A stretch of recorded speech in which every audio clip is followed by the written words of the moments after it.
Coming to you from iconic Studio A here at Proven Winners Color Choice Shrubs, it's time for the Gardening Simplified Show with Stacy Hervella, me, Rick Weist, and our engineer and producer, Adriana Robinson.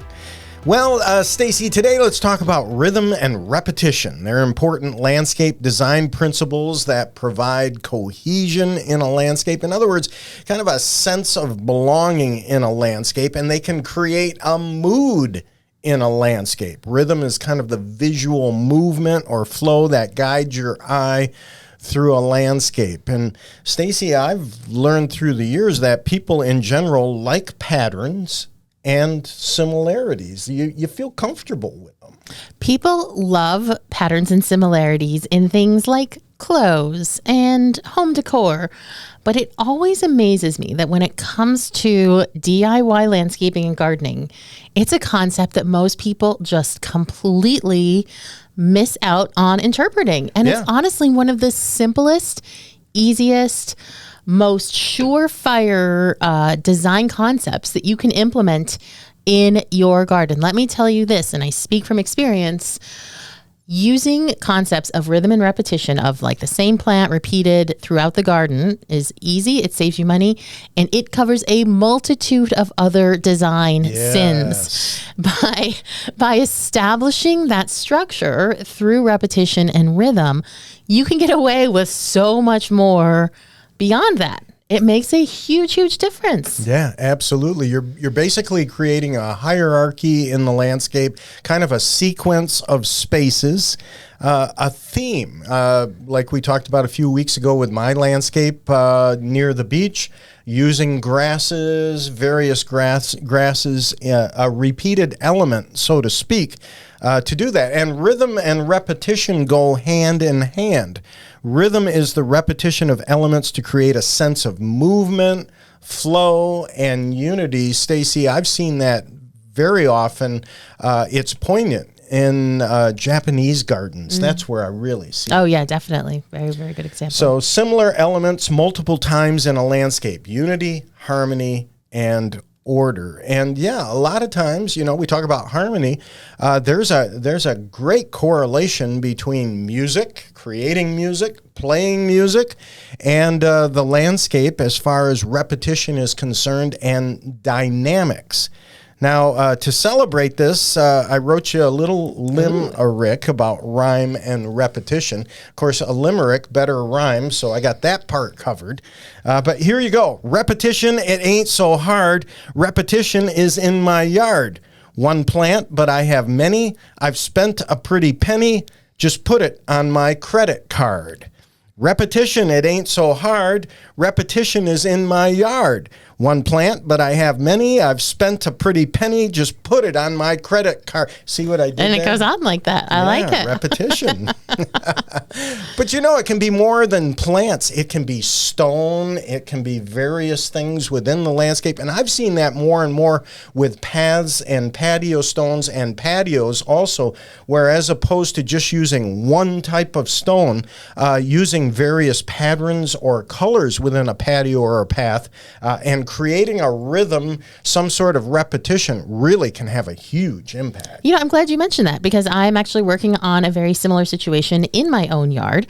So we put in a patio, and the stones or the paver units that we used there had come from my neighbor. The person who had lived there previously had for some reason put them all around the outside of the house in a line. They graded it properly. They no longer needed them. They were not doing the job that the original owner had intended to do. So they gave us hundreds of these patio pavers. Nice. Now, I didn't particularly care for them, but they were free, couldn't beat the price. And much like you, I'm not going to turn down a bargain. It was right next door, so it was easy to move.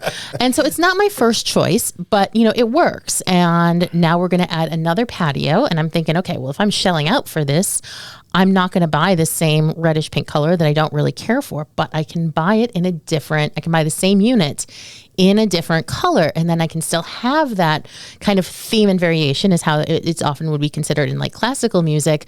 The theme, of course, for these paving areas is this, 8 by 13 or 8 by 14 unit, but then interpreted in different colors. And it's just a simple way to keep things unified. And again, it covers up for all of the craziness that's going to happen when I surround it with, a double border of Baptisia and summerific hibiscus.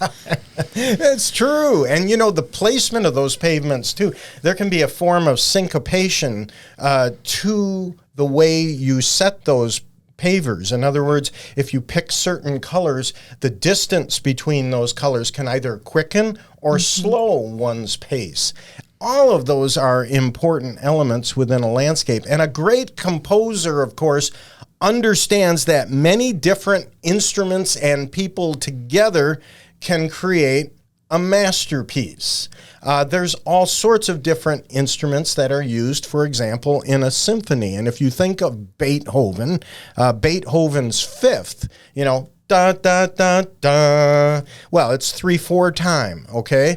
And so if you have da, da, da, da in your landscape, you could look at it as boxwood, boxwood, boxwood, hydrangea, boxwood, boxwood, boxwood, hydrangea. I mean, does that make sense? That makes sense. And you could also look at it as round boxwood, round boxwood, round boxwood, conical boxwood. Oh. And, this concept of designing by musical terms is not unfamiliar to many very talented garden designers. There is a designer named Julie Moore Messervy who famously designed a garden in Toronto called the Music Garden, which is based on a Bach symphony.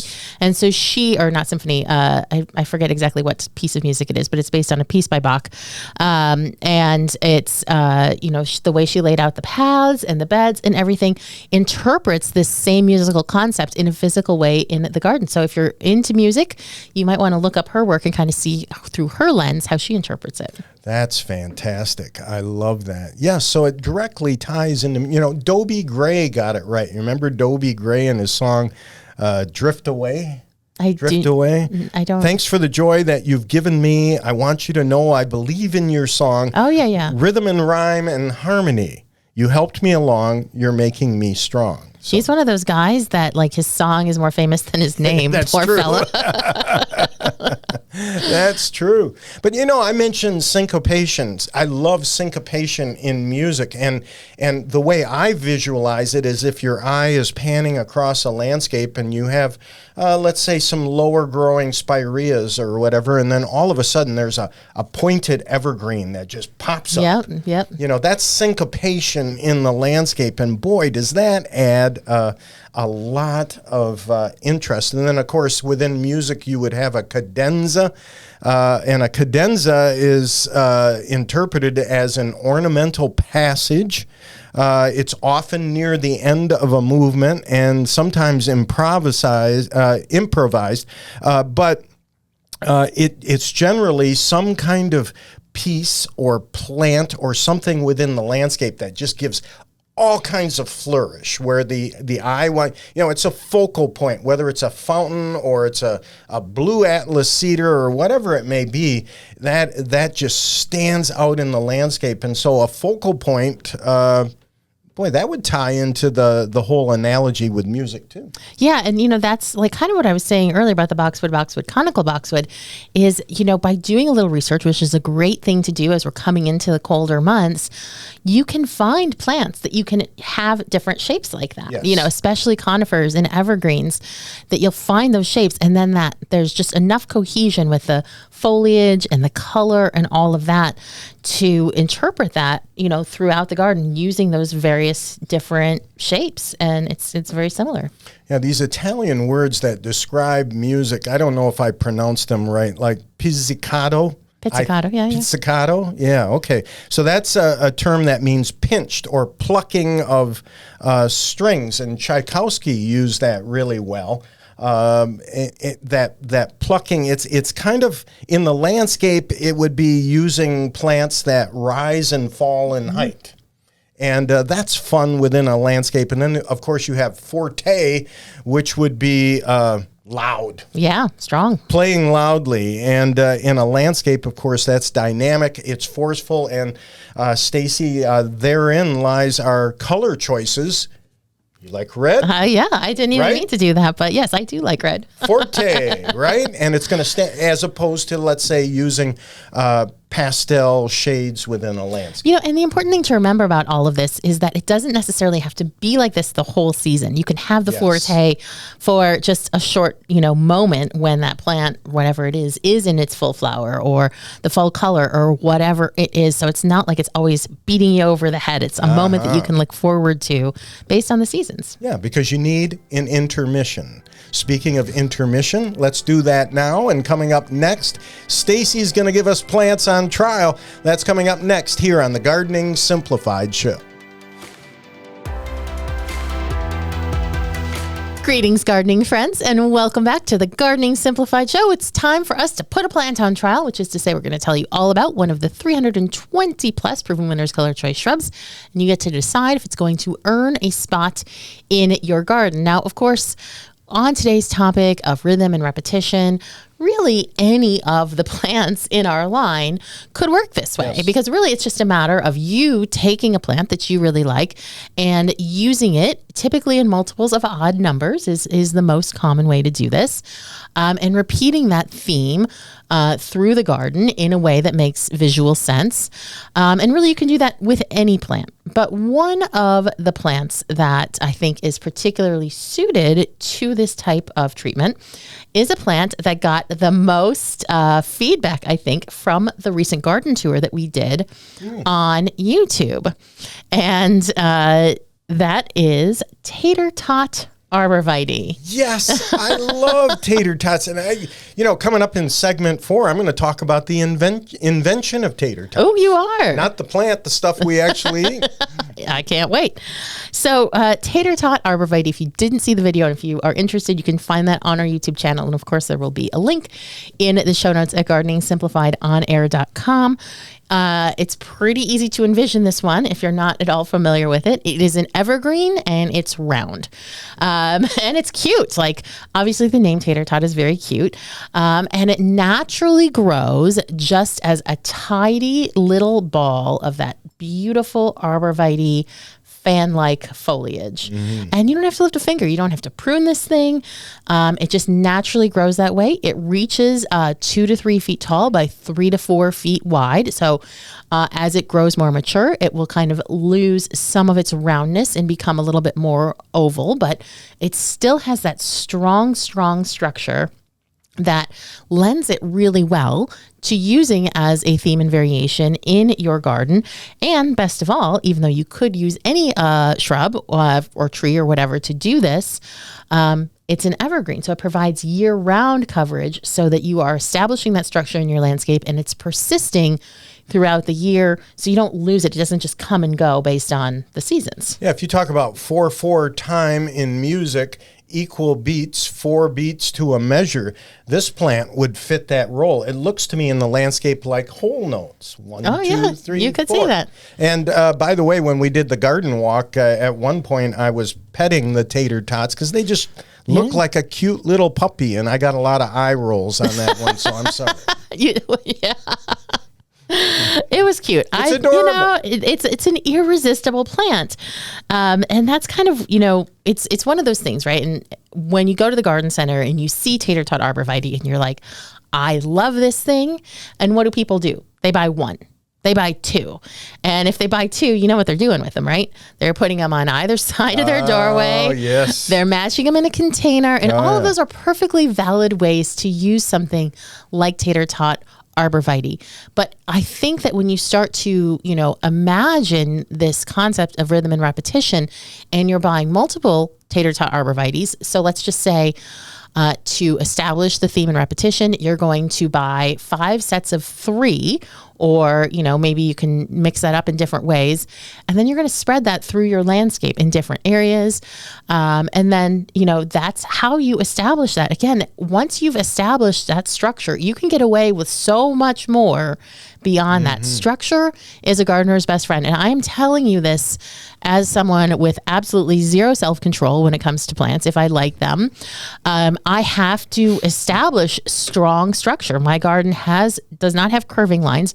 My garden has straight lines to impose some formality so that I can go and, be wild with the plants inside of that. So it's a simple way to bring, again, that structure to the landscape. And really, I think another good way to think about them is as punctuation marks in the garden. Very you good. said musical notes, and that's also very useful. But tater tot arborvitae is almost like a period in the garden. And if you could get a taller arborvitae and mix it up with something like a North Pole arborvitae, which functions almost as an exclamation point in the garden, and you're mixing and matching these within the garden, you are basically using these plant horticultural elements as a musician does notes. I love that thought as punctuation. Who is that famous musician that used punctuation? Victor Borge. Oh, yeah. Victor Borge. Borgia, I think it was Borgia, yeah. Borgia, okay. My grandparents used to watch him. Yeah, he's hilarious. Watch him on YouTube, incredible. That's about the only place you'll But we digress. Okay. Yes. So there's a lot of different rounded globe-like arborvitae out of there. And I know how irresistible these dwarf evergreens are to people. They just love them. Yes. And I don't know if it's because it kind of is implying to them that they're not going to have to prune, because people also do love to prune their stuff and make sure that it's all tidy and neat. And so this kind of gives you that tidy appearance without you ever having to actually do any pruning yourself. So there's a number of globe-like arborvitae out there that you will see probably at your garden center. A very old variety called Woodward Globe, which I think was probably the standard for years. Was the standard. People liked it, but tended to get floppy. That's what I like about tater tot. Yes. It doesn't do that. And it's much smaller. So Woodward Globe got to be every bit of 5 feet tall and wide as it got to be mature, which is also a problem because people saw a cute little Woodward Globe at the garden center and thought, oh, this is great. I'm going to plant this tiny little thing. And then they soon become very large. I'm thinking of some in my neighborhood that were actually planted on either side of a set of steps. And as they've gotten too big, they've been pruned. And arborvitae in general are not plants that you want to have to hack back because they're going into your walking space. They don't really look so good when you do that. So tater tot's much smaller, again, 2 to 3 feet tall by about 3 to 4 feet wide, nice and dense, and it holds up to snow very well. Now, I would say by and large, most rounded arborvitaes are going to hold up pretty well to snow, especially compared to the conical ones, which sometimes if they get like a very heavy snow load on a branch or so, that can kind of bend them out of shape. And with the increase in ice storms that many of us have experienced over the past couple of years, obviously that makes it even harder. So it's a good low maintenance plant that continues to bring structure and beauty to the landscape. Now, one of the comments that we got on the garden tour was whether we were going to have a tater tot arborvitae for USDA Zone 9. Oh. And unfortunately, not at this point. Trying to breed heat tolerance into a plant genus or species that doesn't already have it, I don't even know how that would work. I'll talk to the plant breeders around here, see if they know. I don't even know if it's possible. But, this tendency for evergreens to take on a very tidy and rounded shape or just various shapes whatsoever does exist across species. So for those people in USDA Zone 9 who can't grow tater tot, I would suggest a Cryptomeria, also known as Japanese red cedar. There's a variety called Globosa nana, which is going to grow very similarly. Now, tater tot is hardy down to USDA Zone 3, heat tolerant through about USDA Zone 8, and we have discovered that it is much more heat tolerant than we initially thought. So we've heard some great reports from growers in the South that do very, very well with it. Obviously, the hotter your climate, the more shade the plant is going to want, the more water it's going to need. In both cold and hot climates, I would recommend a good 2 to 3 inch layer of shredded bark mulch over the roots because, like many conifers, the roots tend to be quite shallow. So mulch will do a lot towards helping keep those roots cool in the summer, warm in the winter, as well as conserving moisture so that you continue to have that nice, healthy foliage and nice, habit. It is a little bit slow growing, which is a good thing. And most evergreens tend to be a little bit slow growing. There are some faster growing arborvitaes, especially that were developed for hedging. This is not going to be one of them. So if you are looking to use tater tot arborvitae as a main kind of punctuation point throughout your garden, definitely look for larger plants if you don't want to wait for a couple of years for them to start turning into anything. But another way to interpret the rhythm and repetition would be to mix various sizes. And I love this look. It's not something I have personally used, but I love it whenever I see it, where someone makes a new planting and they have like, a 3 gallon, a 5 gallon, and a 1 gallon, so that they're kind of at different stages. And so you're still establishing that, theme and variation, but without it being so, matchy. Yeah, exactly. And I like your approach on the punctuation thing. I mean, not everybody's into music composition and that sort of thing, or classical music. So looking at it as punctuation, pretty neat. Those tater tots can be the periods. Yeah. Oh, sorry. And, like the fine line buckthorn, right? Yeah. Like as an exclamation point. Yeah. I think it's a great concept. So it is pretty pest resistant, but of course, since it is an arborvitae, I regret to inform you, it is not deer resistant.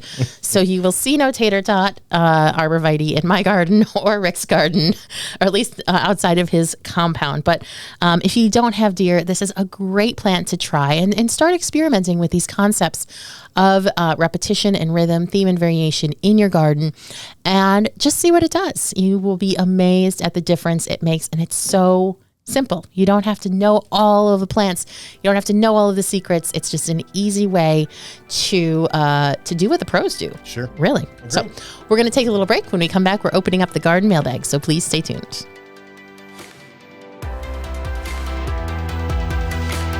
Greetings, gardening friends, and welcome back to the Gardening Simplified Show. While we were on that quick break, Adriana contributed an interesting idea that I wanted to share with everyone.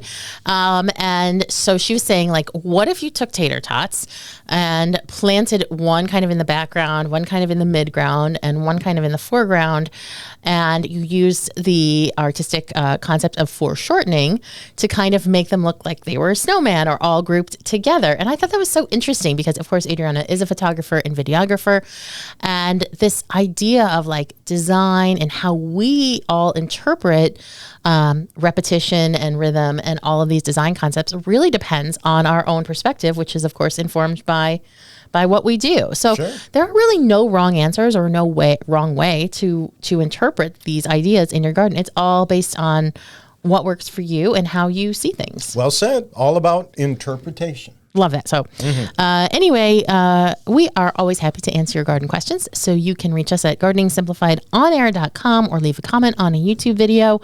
And we will get back to you because we do want to help you. And you can also reach us at provenwinnerscolorchoice.com for a faster answer because, of course, the show's only on once a week. So I know sometimes there's some gardening emergencies out there. So last week, we had someone write, or 2 weeks ago, we had someone write in about a weird berry that formed on her dogwood. And we talked about the difference between dogwoods. And I think that prompted this message. Yeah, Beth writes about a plant we talked about, Cornus Kousa.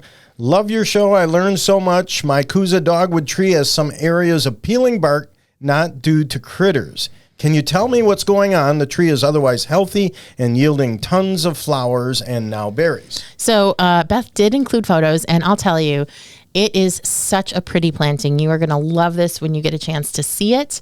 I could not hardly imagine a better sighting for Cornus Kousa Korean dogwood. Nice. It's absolutely perfect. And Beth, I am pleased to tell you that what you are seeing is nothing to worry about. It is a natural tendency of the Korean dogwood to have its bark flake off. And it's one of the things that actually makes the plant so interesting, especially in winter when it has gone dormant, is that the bark develops all these different color patches. Now, it's called exfoliation. That's the horticultural term for it. So a little bit different than exfoliating your face. You can't hasten the exfoliation of the bark on the Cornus Kousa. It just happens naturally as it matures. And that's the key here. So that's why you weren't seeing this happen in previous years. And now all of a sudden it is. And you're like, oh my gosh, what's going on? My plant's just like losing big chunks of bark. It is totally normal. And it just happens when that bark starts to reach a certain maturity. And then it will start to exfoliate, and then it will continue, and it will just keep looking more and more interesting as time goes on. It's developing character. It is developing character. So no cause for concern. And if you have a moment, please do take a look at Beth's Korean dogwood, which is beautifully sited and I think a great use of the plant. Stacy Barber is writing to us, I would love to grow lemony lace elderberry. I love that plant in my landscape, but it's hardy in zones 4 to 7. I'm in zone 8B on the Olympic Peninsula. Can I grow it? So the Olympic Peninsula is in Washington State, the Pacific Northwest. And I love Barbara's question because I think we have addressed this on the show before, but it always bears repeating. Because the USDA hardiness zone system is so far from perfect. It is really just a guideline for helping to choose how much cold a plant can tolerate to determine whether it can grow in your yard. And that is the problem. It does not remotely address how much heat a plant can tolerate. So companies like us and other plant brands are then forced to kind of use the USDA hardiness zone system to address heat tolerance, even though it's not a measure of heat tolerance. So we say, okay, where USDA zone 7 is, if you look at a hardiness zone map, that's about roughly the extent of where this plant will do well. But of course, the issue is that not all USDA zone 8 and 9 and so forth are created equal. And the example that I often give when I'm talking about this to people is that Austin, Texas, and Portland, Oregon are both USDA Zone 8. Yes. And you need not have visited either of those places to know that they are vastly different climates, and that what you can grow in Austin, Texas, USDA Zone 8, and what you can grow in Portland, Oregon, USDA Zone 8 are very different things. So if you live in a cool Zone 8, you are in that zone. The reason that is considered Zone 8 is because your winter temperatures are mild, but your summer temperatures are mild as well.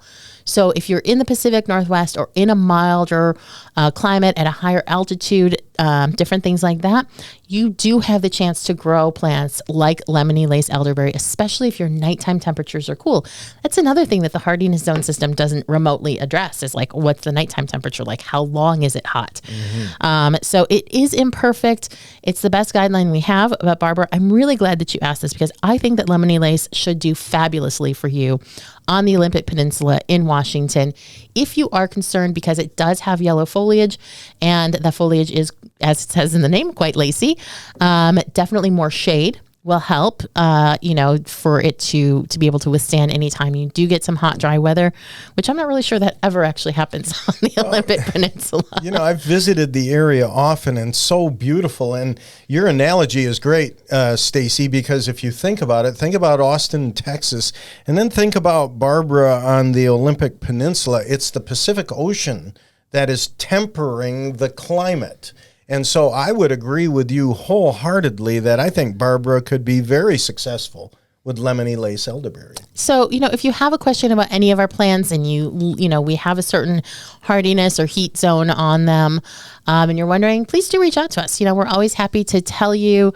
We have some experienced hot climate gardeners on staff here that we can talk to. And, ultimately we're just trying to make people successful, but we are stuck with the measurement system that we're stuck with. So we do the best we can, but we're always happy to elaborate if we can. So thanks for your question, Barbara. Okay, here we go. Stephanie has lobbed one right into Stacy's wheelhouse. I need help with Macrophylla hydrangea winter care. I live in zone 5B. I have some planted in the ground and in containers. I heard that zone hardiness refers to the plant, but not the buds. Is there such a thing? I've also heard that if I should spray wilt stop on the stems. How should I give my hydrangeas the best possible chance for blooming next season? Love, love, love my hydrangeas and love the show. Please enlighten. Thank you. And thank you, Stephanie. Stacy, take it away. Yeah, right. Of course, this is such a big question. And Stephanie, what really interests me about the way that you asked it is I heard that the zone hardiness refers to the plant, but not the buds. And that is exactly the issue with most conventional big leaf hydrangeas. The plant itself, its roots, its stems can easily grow in USDA Zone 5B. But the flower buds, which are indeed on the stems all winter long, don't necessarily show the same level of resilience to cold temperatures. And that's not common. That is not a common factor among most plants. It is, it's pretty unique to Hydrangea macrophylla. And that's one of the reasons why people get so frustrated and confused about them. So in theory, in USDA Zone 5B, yes, you should be fine. However, of course, depending on where you are in USDA Zone 5B, you might not have very cooperative winters. You might have very, very cold winters with no snow cover, and that really exposes those flower buds to long-term potential cold damage. Now, you will know if winter kill is the problem on your big leaf hydrangeas if in spring they come back from the ground or very, very low on the plant. In that case, winter weather did take them out, and you will have to protect the whole plant with some sort of cage made out of, wire and some leaves. And they sell different, plant protectors that you can experiment with as well, or move it potentially to a more protected spot. If, however, spring comes, your plant is leafing out along the entire length of its stem, then winter's fine, and the issue is spring. Because another thing that happens, and this is not exclusive to cold climate gardeners, this happens for warm climate people as well. Those spring frosts, after the plant has leafed out and started growing, blammo, those spring frosts come along and it just fries the bud. And that, fortunately, is a little bit easier to protect against because all you have to do is keep an eye on the weather. If the plant is showing green and a frost or freeze is threatened, just get out there, throw an old sheet, towel, blanket, something like that. Do not use plastic. Just throw that over the top of the plant, and then you can remove it the next day when the danger of frost has passed, and that will help get it through those very cold nights. Blammo's a good explanation. And of course, you have those buds on the stem in winter. In spring, in many cases, Stacy, there's been a early warm up. The buds are starting to swell, and then we get the blammo event. And wow. And that happens even in, Atlanta, any place that can get a spring frost. So that's not exclusive to cold climates. But I will tell you, Stephanie, unfortunately, Wilt Stop or Wilt Proof will do nothing to avoid this situation. So that is used to prevent things like evergreens from drying out over winter. Some people use it on decorations and that kind of thing. But unfortunately, for the hydrangea, it won't do a lick of good because really the issue is temperature. So we have some more resources that we can share, and we will link those in the show notes at gardeningsimplifiedonair.com. So thank you all so much for your questions. We're going to take a little break, and when we come back, we've got branching news. So please stay tuned.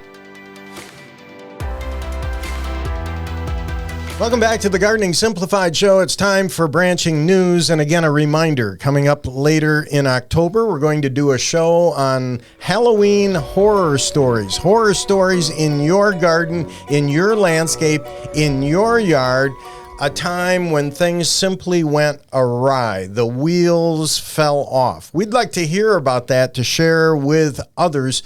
As I've mentioned before, Stacy, I have many, many stories where such a thing has happened to me, and they stick with you for the rest of your life. I know that when my kids were young, I was putting in an above-ground swimming pool. I was re-landscaping the area, took out some trees, putting in an above-ground pool. And I was working on it one Sunday, and a friend came by and said, listen, this swimming pool will not be blessed because you should be in church. And so this swimming pool is, you're going to have problems. I'm like, yeah, whatever. That night, a horrific storm came through, and what I had built of this pool ended up in the neighbor's yard. No! And I had to start all over. So yeah, that was one of my many Halloween horror stories. I'll share another one with you. I used to roof houses and barns with my dad. Years ago, I would help him, and we were on top of a barn out in the middle of nowhere, and the ladder fell off the barn. Oh, no! So there's no way down. So my dad says, well, I'll search this side of the roof for a way down. You search the other side and we'll try and figure out a way down. This was before we had cell phones. Yes.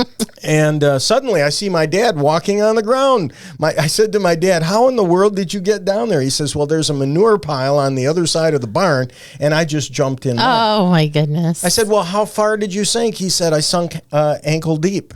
So I went over to the other side, jumped in the manure pile, and I sunk up to my mouth.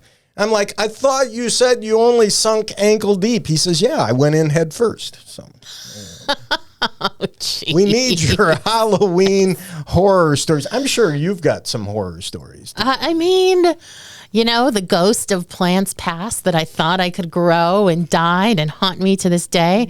The belief that I could grow that I could grow smooth hydrangeas on my property when I first moved in. And then between the deer and the extreme dryness, I soon realized was never going to happen. The horror of realizing that. Yeah, I feel that. Best laid plans. I remember a home that I owned clay soil and decided to seed the expansive lawn, and the following day, just gully washer storm and all the seed, washed away. We've all had those types of experiences. I can go on and on with my horror stories, but we want to hear yours. So send them to us, gardeningsimplifiedonair.com. Send us an email. Send us pictures if you have them. But we want to hear your horror stories because, Stacy, we learn from mistakes, and our listeners and our viewers could maybe help someone out there by sharing their horror story. Okay, I do need to just say, if your story involves a personal injury and you include photos, please send a warning. I am extremely squeamish about blood and injuries, so I do not want to be surprised by that photo. I will forward it to Adriana and Rick. They'll take care of it, but I would appreciate a warning before I open any injury photos. Good point. Good point. Well, we talked about tater tot, and interestingly enough, I had that in the branching news here. Speaking of Oregon, the city of Ontario, Oregon, will celebrate its legacy this month as the birthplace of one of America's greatest culinary creations, the tater tot. So in 1953, there were two brothers that created the first tater tots in their Ore-Ida factory located on Oregon's border with Idaho. So they have a 2-day event in September that celebrates the tot, including novel tater tot dishes, live music, car show. Tater tots are just ubiquitous, and to know the birthplace of the tot is kind of cool. Who doesn't like tater tots? I mean, I'm okay on them, but I'm kind of not. I can't get over the fact that for all of these years of hearing the brand Ore-Ida, I never realized it was Oregon and Idaho. There we go. Oh my gosh, Adriana too. You should have seen her face. Could have had a V8. Oh, boy. Well, okay. So now, all joking aside, we've talked about this on the show. Late August and into September, we've had some really serious problems with drought in the Midwest.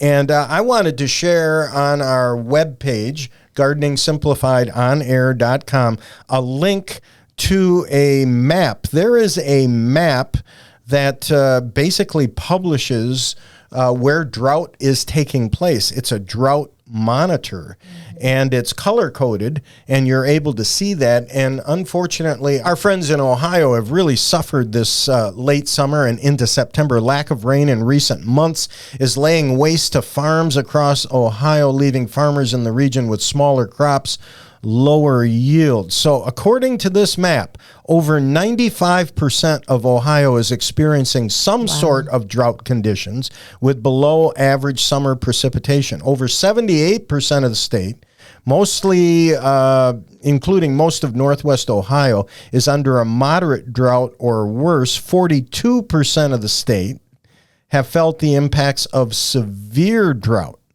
Almost a quarter of the state of Ohio feeling the effects of what they can classify as an exceptional drought.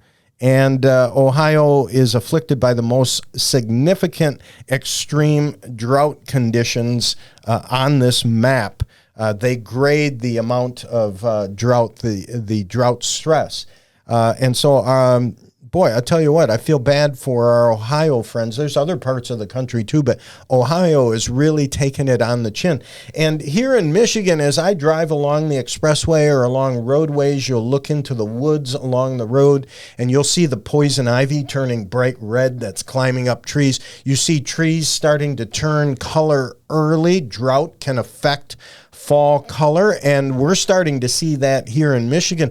You know, for people who love plants, Stacy, you can spot from a mile off a plant that's experiencing drought stress. Yeah, you know, I was thinking about that the other day, how I remember when I was in horticulture school, a teacher saying like, oh, you know, you can really tell the trees are drought stressed. And I was like, you can? And now, yeah, how you are able to read that. And, you know, another sure sign that I am seeing everywhere around here is premature defoliation. So the leaves are just dropping off the plants, not turning any color or anything like that. The plant's just like, I don't have enough water. You guys are out of here.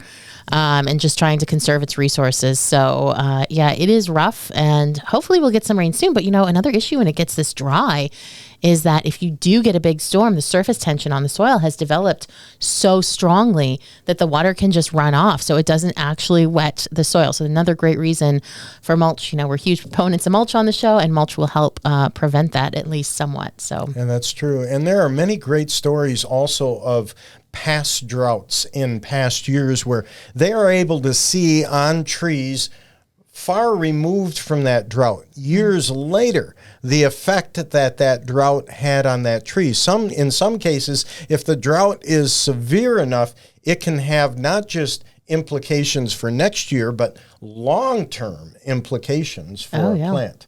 It also brings up the point that it's important to not pack away the hoses too soon. I wish we could, but we cannot. We can't, exactly. And especially plants that are underneath soffits, plants that don't necessarily get the natural rainfall in the first place, or plants that are competing with tree roots. Stacy, heading into winter, you really have to have an eye for that, and you want to make sure to supplement the water as you don't want a plant to go drought stressed into winter. You know, it's so true. And I have for years when people have asked me about, you know, how much should I water in fall? When should I stop? And the advice that I always give is, you know, you can usually stop, you know, sometime in fall unless the weather is unusually hot and dry. And this weather is unusually hot and dry. So no, unfortunately, we cannot stop, especially if you have a newer plant. You're going to want to make sure that it's still getting good water. You don't want to stack stress on top of stress. We have no idea what this winter is going to be like. But, you know, if you live in a cold climate, winter is generally a bit stressful on plants. They go dormant.